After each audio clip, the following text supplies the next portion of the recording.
जय जगन्नाथ दर्शक बंधु गोटे सुंदर प्राकृतिक परिवेश रे मो लेखनी झरी जाइथिबा गोटे कविता अनंत ज्योति आसंतु से कविताटी को जानिबा।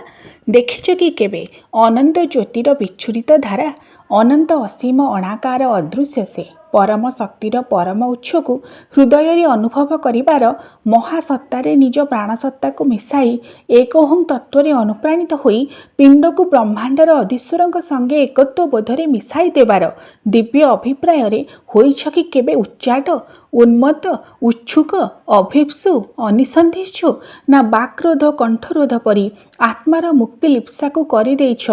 अवरुद्ध कारागार परी आत्मारुद्ध केउ एक अजना अदम्य भय संकोच आशंका अथवा सन्देह अज्ञान तिमिर बलय को आच्छादित करिछ आत्मार मुक्त चिंतन रे आत्मा से तो चिरकाल मुक्त अज्ञानतार रुद्ध शिकुली ताकू बांधिब जे काहीं